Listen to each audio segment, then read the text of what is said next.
raios, trovões, relâmpagos. Quantas vezes, ao falarmos sobre justiça, a relacionamos a este terrível aspecto? Sobretudo, quando pensamos no proceder de um justo para alguém que não o é. Se a justiça é dar aos outros estritamente o que merecem, é verdade. Mas há um outro lado, muito esquecido dessa virtude. Poucos sabem ser gratos, raros os que sabem reconhecer as qualidades dos demais, por mínimas que sejam, e dar-lhes o devido valor. Afinal, isso não é justiça?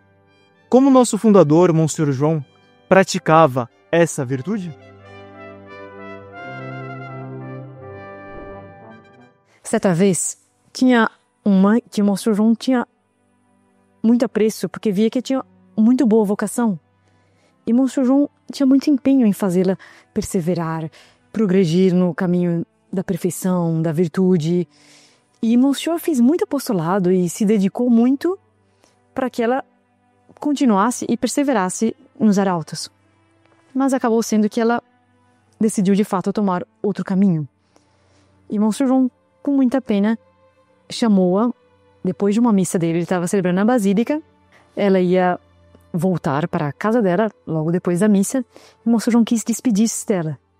Então, assim que terminou a missa, Monsenhor João, ainda na sacristia, mandou chamá-la para se despedir. Qual não foi o encanto e a surpresa de todos que estavam lá, diáconos, padres, todos que estavam com Monsenhor João, quando viram Monsenhor João cumprimentá-la com muito afeto e dizer: escute, eu quero lhe agradecer por todos os anos que você dedicou para o serviço de Nossa Senhora. De fato, era impressionante, porque num momento em que todos estavam pensando mais no que ela estava deixando de fazer, Monsenhor João manifestava a gratidão pelo que ela tinha feito. A virtude da justiça é uma virtude cardeal, como todos nós conhecemos. São Tomás a define como a vontade de dar ao próximo e, sobretudo, a Deus o que é divino. Vamos encontrar a palavra justiça muitas vezes, mas também os evangelistas, nos sermões da montanha tão lindo, as bem-aventuranças em que São Mateus descreve Nosso Senhor dizendo: olhai os lírios dos campos, eles não tecem nem fiam, mas nem Salomão e toda a sua corte se vestiu como um deles. E também alerta os seus apóstolos: procurai o reino de Deus e sua justiça, e o resto vai ser dados por acréscimo. E essa justiça que Nosso Senhor pede, a conformação nossa com os mandamentos, com a lei divina, com amor ao próximo, mas sobretudo com amor a Deus. Nós temos isso abundantemente na vida de Monsenhor João Pla. Dou um exemplo para ver como o papel da virtude e da justiça, primeiro Deus e depois o próximo, estão relacionados nesse exemplo. Corria os anos de 90 e Monsenhor estava fazendo um despacho, estávamos presentes nesse despacho, e lá pelas tantas ele já pede uma carta cartográfica, um mapa da África, porque já tinha uma ideia de expandir os arautos do Evangelho que estavam também se propagando em casas pelo mundo inteiro. Veio o mapa e ele assinalou Moçambique. Vamos aqui fundar uma casa religiosa, mais que uma casa religiosa, para muitas vocações. E que possamos levar o Evangelho para todo esse povo que precisa tanto, como todos nós precisamos da palavra do Evangelho. E assim foi. Mas foi inteiramente olhar o lírio dos campos, confiar primeiro em Deus, porque não tínhamos casa. A única referência é de um padre muito amigo, que foi muito amigo nosso, da Rádio Maria, diretor da Rádio Maria na época, que nos apoiou. Não tínhamos nada. E tudo começou com esses 3 jovens que lá foram, contatos, casas alugadas, dificuldades, doenças, e as primeiras vocações começaram a aparecer. Primeiras vocações, mudamos de casa, uma casa maior, ganhamos uma casa. Esse mesmo terreno foi construído uma igreja, uma bonita igreja. Uma igreja pequena, mas imaginem, uma igreja pequena e pelo fervor dos nossos queridos moçambicanos, nos dias de festas, mais de 1000 pessoas estão ali para assistir os ofícios religiosos. Isso tudo de uma alma inteiramente mariana, profundamente eucarística. Uma alma que primeiro procurava Deus no seu amor e o resto lhe foi dado por acréscimo. Esse grupo que floresce, esse grupo que se expande e intenções de expandir para outros países da África, começou com essa confiança, começou com essa justiça, primeiro para com Deus. E seus filhos nunca foram desamparados nas maiores dificuldades, porque viam no nosso pai exatamente esse desejo de levar o Evangelho a todas as criaturas. No ano de 1993, no mês de fevereiro, aproximadamente, era no mês de fevereiro, Monsenhor João encontrava-se em Roma e Dr. Plínio passava por uma situação de grande sofrimento moral, porque alguns dos seus filhos mais próximos estavam tendo uma atitude de brutal ingratidão em relação a ele, Dr. Plínio. Monsenhor João sentia-se penalizado por ver mais essa cruz pesando sobre os ombros do seu pai e fundador. E então decidiu ir ao Coliseu, em Roma, e escrever uma carta para Dr. Plínio.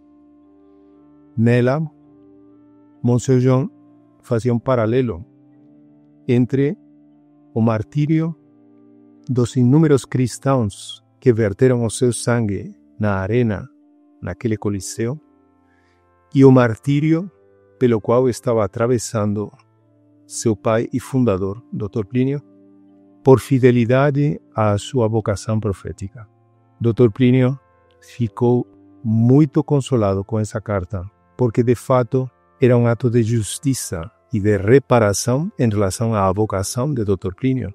O próprio Dr. Plínio manifestou o seu desejo de que essa carta fosse colocada no seu caixão quando ele morresse, o que de fato foi feito no ano de 1995. Entretanto, também brilhava em Monsenhor João esse lado severo da justiça que foi mencionado no início. Algo, porém, chamava muito a atenção em todos esses anos que estivemos junto a ele. A indignação nunca era movida por um amor próprio ferido, ou por um ressentimento, um rancor pessoal, ou ainda por uma implicância ou algo semelhante. Mas era estritamente movido pelo zelo em relação à verdadeira ordem. Muitas vezes a justiça é vista como cobrante, algo, um castigo, mas em Monsenhor nós aprendemos muitos outros aspectos da justiça. Entre eles, uma ocasião nós tínhamos um compromisso e ele ia conosco e foi calculado um tempo para chegar ao local, mas esqueceu-se de um detalhe, que existem horários de trânsito. E calculou-se mal. E quando nós passamos pelo São Bento, onde estava o Monsenhor, ele entrou no veículo e já descemos e chegamos a determinado momento. Ele percebeu que nós não chegaríamos no local na hora marcada. Era exatamente uma consulta médica. E ele ficou sério e nos disse com muita bondade, muita paternalidade. Ele falou assim: nós vamos ser julgados pelo nosso tempo. O tempo é um dom de Deus e nós temos que pensar da seguinte forma: quando nós nos atrasamos, nós não só prejudicamos a nós mesmos, nós também prejudicamos ao médico, aos pacientes que seguem e, consequentemente, muitas pessoas ficam prejudicadas. Então, com isso, como o tempo é sério e que quando nós perdemos o nosso tempo ou fazemos outras pessoas perderem o seu tempo, nós vamos pagar no purgatório. Sobretudo, Monsenhor João desejava dar a Deus o que ele merece. E essa é a parte mais elevada da justiça, a virtude da religião. Sobre a virtude da justiça na pessoa do Monsenhor João, chamou-me muita atenção um fato ocorrido numa das nossas casas no interior do Brasil, no litoral. Ele passou alguns dias nessa casa e celebrava sua missa, a Santa Missa sempre antes das 6 da manhã, muito cedinho, às vezes antes do nascer do sol, já estava começando a missa. Estava um padre ali em visita, então esse padre também celebraria a Santa Missa, porque depois teria outros trabalhos, outras atividades, então celebraria no mesmo horário. Quando começou a missa do Monsenhor João, antes de fazer o sinal da cruz, ele parou, chamou alguém que estava próximo ali ao altar, um acólito, e quem vai ajudar na missa do outro padre? Ele já estava com AVC, tinha sofrido um AVC. E aí essa pessoa não entendeu direito, como assim? Não, mas perdão. E aí notou-se, depois de quem vai ajudar o outro padre. E aí que nós nos demos conta que o Monsenhor João, com AVC, mais de 70 anos, ele conseguiu contar as pessoas no início da missa e notou que tinha várias pessoas ali e que todos foram participar da missa que ele celebraria e ninguém ficou disponível porque houve uma falta de combinação e também porque todo mundo queria participar da missa que ele celebraria, fundador, e ninguém ficou ali à disposição do outro padre. Então ele fez questão de perguntar se teria alguém que participaria com o outro padre, porque ele ficou sabendo que o outro padre celebraria a missa no mesmo horário. E aí chamou essa atenção esse senso de justiça do Monsenhor. Mas o que tem a ver justiça? Calma aí. Nossa, tá exagerando. Senso de justiça? Como assim? Ele tá só querendo saber se tem alguém? O que isso tem a ver com a justiça? É mais ligado à preocupação com os outros, à caridade. Não, isso aqui é muito ligado à justiça. Porque algumas qualidades da justiça, uma delas é a oração, a outra é a devoção, a outra qualidade é o senso de piedade. Ele, por devoção à Santa Missa, que o outro padre celebraria, ele se preocupou em que fosse realizada aquela Santa Missa. E não só a que ele celebraria. Esse senso de piedade era mais uma missa que seria oferecida a Deus através daquele outro padre. Esse senso de justiça que brilhava na pessoa do Monsenhor. Não é sem razão que na linguagem bíblica justiça é sinônimo de santidade. Sem dúvida, conduzir-se de tal forma para com os outros, sem interesse nem egoísmo, sem inveja nem maldade, revela tantas outras virtudes interiores. E, por outro lado, semeia em torno de si uma paz e uma bem-querença sem preço. Como os arautos se recordam com saudades. Com razão, a Escritura diz que eterna será a memória do justo. Com essa retidão no seu relacionamento e com os outros flashes que nós já lhe contamos, a sua renúncia aos prazeres, a sua pureza, a sua sabedoria ao ponderar o que devia ou não fazer, uma outra virtude aparece, discreta, mas indispensável. Você já parou para pensar que ninguém é premiado por começar? O prêmio é para quem chega até o fim, tendo passado por todos os obstáculos. Obstáculos, quantos houve na vida de Monsenhor João? E sem a virtude da fortaleza, ele não teria chegado ao fim. Fortaleza para empreender grandes obras pela causa de Deus, apesar das dificuldades. É o que se conhece como magnanimidade. Fortaleza para sofrer sem tristeza e com ânimo forte todos os padecimentos físicos e morais. É o que se conhece como paciência. Fortaleza, enfim, para manter-se na prática do bem durante a sua longa trajetória, sem esmorecer pelos ataques inimigos, sem abater-se pela ingratidão dos seus, sem desistir na longa espera imposta pela providência para ver a glorificação da Igreja, pela qual ele tanto lutou. Por que Monsenhor João tinha a virtude da fortaleza? De modo especial por duas razões. O homem, a mulher verdadeiramente forte, ela, para ser forte na defesa da Santa Igreja, na defesa dos princípios, para ser corajosa no enfrentar os problemas, no enfrentar os perigos, ter esse esforço, ter essa coragem, ela precisa, antes de mais nada, ser forte contra si própria. E Monsenhor, como tinha muito essa virtude da fortaleza contra si próprio, contra seus próprios defeitos, é que ele tinha em relação aos inimigos da igreja, em relação aos problemas, às dificuldades que se apresentavam ao longo da vida. Esse é um ponto. Outro ponto muito bonito é a castidade de Monsenhor João. Uma citação muito bonita da regra dos Templários dizia o seguinte: a segurança da coragem é a castidade. Então, o verdadeiro corajoso, o homem verdadeiramente forte, a mulher verdadeiramente forte e corajosa, essas pessoas corajosas são as pessoas castas. E Monsenhor, pela pureza dele e pelo esforço que ele fazia para jugular seus próprios defeitos, ele tinha muito essa virtude da fortaleza. Um fato, por exemplo, 2 fatos nesse sentido. Numa ocasião, Monsenhor estava almoçando com uma pessoa e numa mesa ali próxima, isso foi na Espanha, em Saragoça, numa mesa ali próxima, uma pessoa começou a debochar, começou a rir. Mas via-se que é uma pessoa ateia, que estava rindo do hábito, estava rindo da Santa Igreja Católica. O Monsenhor parou de comer, colocou os talheres no prato e só olhou para a pessoa, mais nada. Mas um olhar de uma cólera, de uma fúria, de uma indignação pelo fato de estar atacando estupidamente a Santa Igreja Católica Apostólica Romana.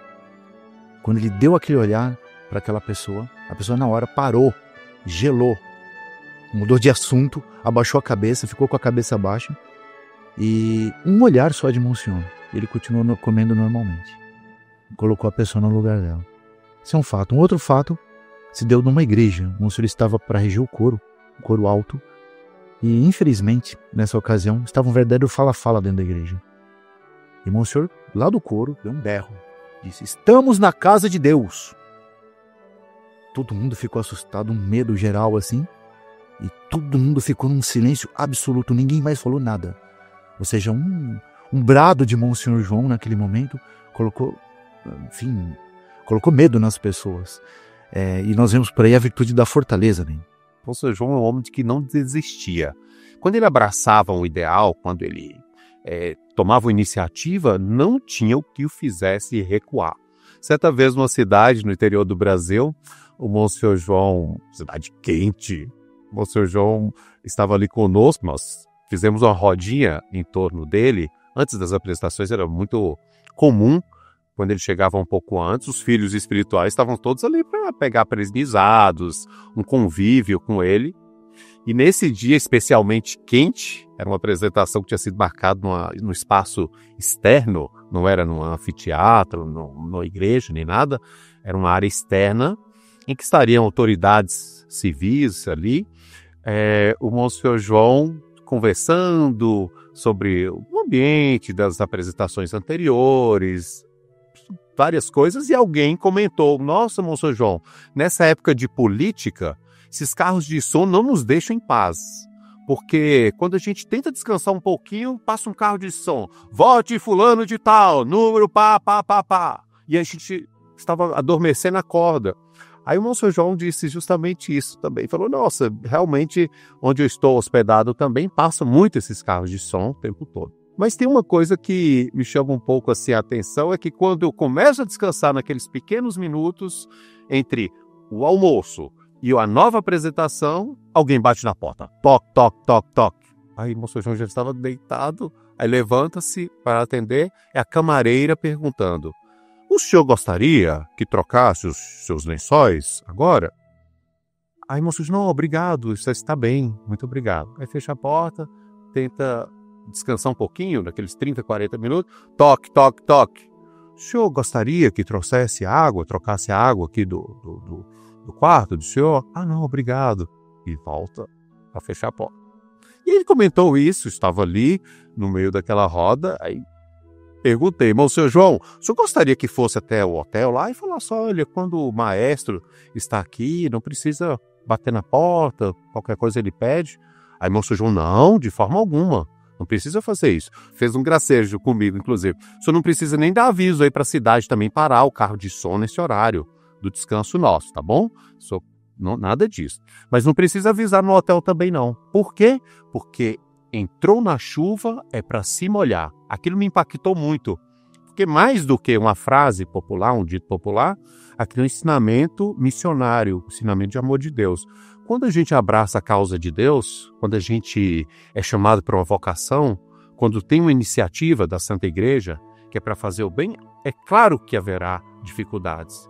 Mas uma vez que abraçou essa vocação, essa causa, entrou na chuva é para se molhar. Me chamou muita atenção, marcou muito minha alma essa virtude dessa fortaleza do Monsenhor João, de uma decisão de avançar, de atacar, de ir para frente. Monsenhor João, durante toda a sua vida, sempre suportou com resignação de alma, força e confiança todos os sofrimentos que a providência lhe enviava. Mas ele, sendo pai, procurava também incutir essa fortaleza em seus filhos e essa resignação e ânimo perante os sofrimentos.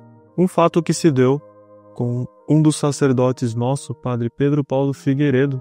Por ocasião do coronavírus, esse sacerdote também foi acometido por este vírus e estava muito mal de saúde.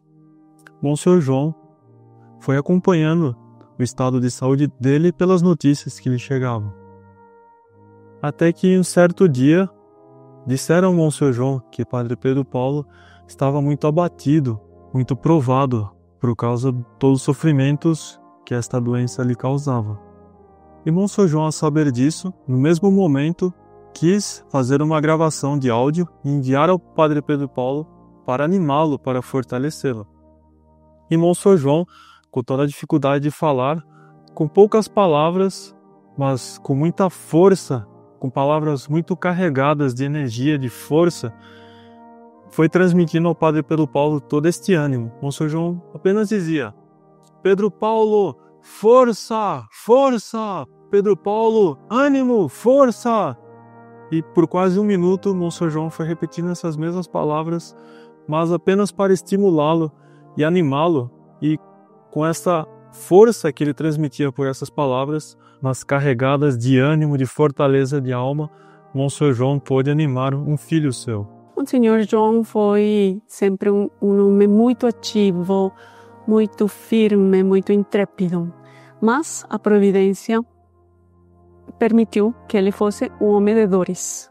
Mas, sobretudo, a partir do ano 2010, que ele teve um AVC. Ele, sendo um homem tão ativo, passou a depender quase totalmente dos outros. Mas não era um sofrer simplesmente com o uso da razão, um sofrer de paciência, de resignação, de autodomínio, porque não tem o que fazer.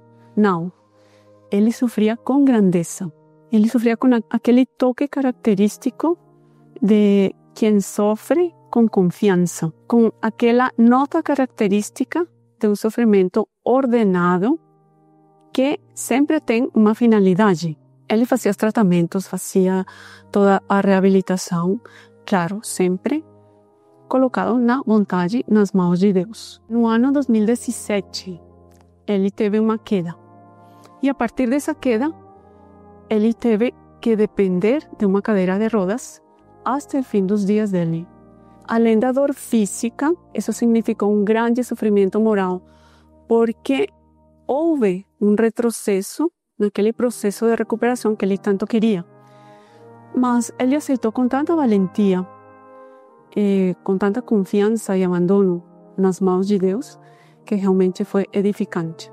É necessário considerar que quando ele teve o AVC, ele teve uma recuperação progressiva, ele conseguia andar sozinho com a ajuda de uma bengala ou com outra pessoa. Ele estava recuperando-se realmente. A partir dessa queda, que ele ficou dependente de uma cadeira, qualquer um teria desanimado. Mas ele, pelo contrário, ele enfrentou com toda a valentia, com toda a aceitação e aceitando aquele sofrimento que Deus estava mandando, sabendo que isso tinha um significado muito superior. E aqui, caríssimos seguidores, uma vez mais nos deparamos com a pergunta: onde encontrava Monsenhor João força para proceder assim? Retamente com os demais? Corajosamente ante as adversidades? A resposta é apenas uma. Ele seguia o conselho do salmista. Seu coração estava firme e confiante no Senhor. Por isso, inabalável era seu coração. Não percam o próximo vídeo. A nossa proteção está no nome do Senhor, que fez o céu e a terra. O Senhor esteja convosco, Ele está no meio de nós. Abençoe-vos o Deus Todo-Poderoso, Pai, Filho e Espírito Santo. Amém. Salve Maria!